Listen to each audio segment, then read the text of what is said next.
La raison, c'est laquelle toute l'économie nationale est entre les mains des étrangers. Toute l'économie nationale est entre les mains des étrangers. Monsieur Ambroise Mamba, qu'on le veuille ou pas, qu'on monte, qu'on descende, qu'on fasse les élections autant de fois qu'on voudra. Oui. À partir du moment où on ne changera pas cette donne, le social congolais ne s'améliorera jamais. Et tous les Français qui seront développés sur vos plateaux de télévision ne seront que des Français inutiles et des Français sans valeur. Alors, si c'est cela la cause principale qui fait que le social, depuis Mobutu, Laurent Désiré Kabila, Joseph Kabila et maintenant Tshisekedi, le social soit toujours au rabais, l'indépendance, ça signifie que si l'économie du pays est dans les mains des étrangers, quelqu'un, quelque part, a la responsabilité de changer la donne. Vous savez, lorsque j'ai dit que l'économie nationale est entre les mains des étrangers, certains compatriotes qui nous suivent peuvent peut-être ne pas comprendre ou ils peuvent peut-être s'imaginer que ce sont des génériques. Hein. Ouais, les politiques ont souvent l'habitude de dire, voilà, nous voulons la refondation du Congo. C'est des mots français, oui, oui. J'ai entendu un candidat président de la République qui a même désisté, il dit, il veut la refondation du Congo. Mais c'est quoi les mots? Délice Sanga, pour ne pas les suivre. Tu vas procéder comment? Alors, pour que les gens ne puissent pas dire que le professeur Ousseini dit que l'économie nationale est entre les mains des étrangers, mais il faut que j'apporte des preuves. Oui. Monsieur Ambroise Mamba Téné, je vais vous donner 3 exemples. Okay. Dans tous les pays du monde, le secteur qui finance les activités de développement, c'est le secteur bancaire. Oui. Ici au Congo, je ne peux pas dire que nous n'avons pas de banques. Nous avons des banques, mais curieusement, toutes les banques qui existent aujourd'hui en RDC appartiennent aux étrangers. Toutes les banques appartiennent aux étrangers. Aucune banque n'appartient aux Congolais, ni à l'État congolais, ni à nous les Congolais en tant que partenaires. Premier obstacle. Un obstacle. La banque qui a beaucoup d'argent en termes de chiffre d'affaires, s'appelle Equity Bank. Elle n'est pas la nôtre. Cette banque, avant, on l'appelait Procrédit. Mais elle est aujourd'hui la propriété des Kenyans. La deuxième banque, c'est la BCDC. Elle n'est pas une banque congolaise, même si elle a déjà fait plus de 100 ans au Congo. Cette banque, elle est propriétaire de la famille Forest. La même famille qui est aussi propriétaire de la compagnie de construction qu'on appelle Malta Forest. La troisième banque s'appelle la Rao Bank. Elle n'est pas non plus congolaise. Elle n'est pas la banque des Congolais. Parce que les propriétaires de cette banque, c'est la famille Raoudji. Et ils sont des Indiens. Et ce sont les enfants de M. Raoudji qui sont aussi les propriétaires de Marsavco. Ce sont les enfants de M. Raoudji qui sont aussi les propriétaires de la Beltesco. La quatrième banque que nous avons dans ce pays s'appelle Ecobank. Ecobank. Et elle n'est pas la nôtre, c'est la banque des Togolais. Des Togolais. La cinquième banque s'appelle la BGFI Bank. Elle est sur le boulevard du 30 juin. Et elle n'est pas une banque de Congolais. Les propriétaires de cette banque sont des Gabonais. Et en diagonale de la BGFI Bank, il y a Afriland First Bank. Elle n'est pas non plus la banque des Congolais. Les propriétaires de cette banque, ce sont des Camerounais.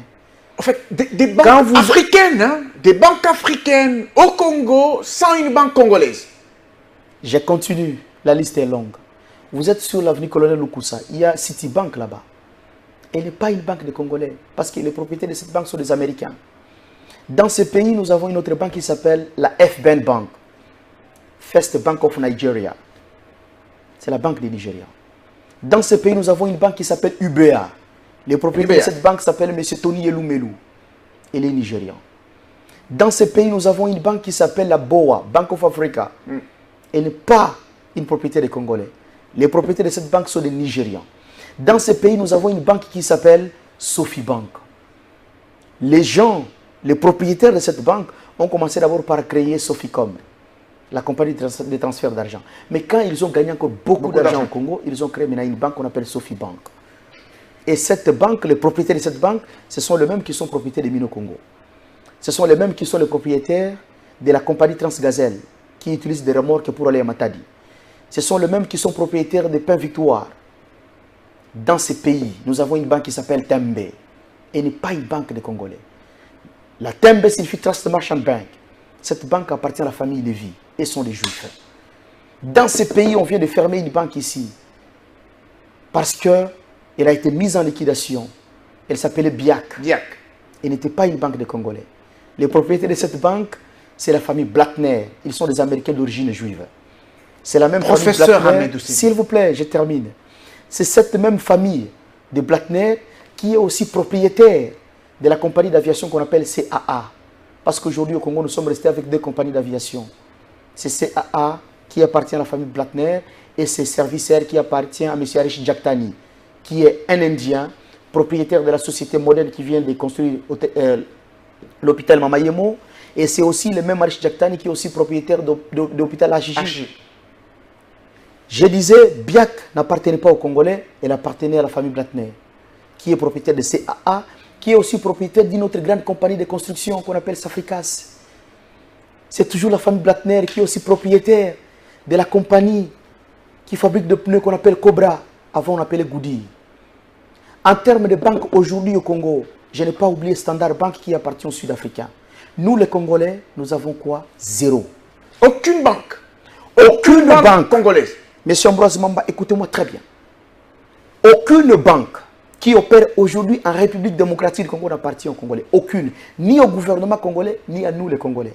Maintenant, la question que je vous pose, et je pose aussi à tous mes compatriotes, par quel miracle nous les Congolais alors, nous allons nous permettre de financer nos projets de développement? Par quel miracle nous allons financer nos projets qui vont améliorer les social, M. Ambroise Mamba? Impossible. Impossible. Je peux vous donner un exemple simple. La Turquie est un pays que je connais mieux.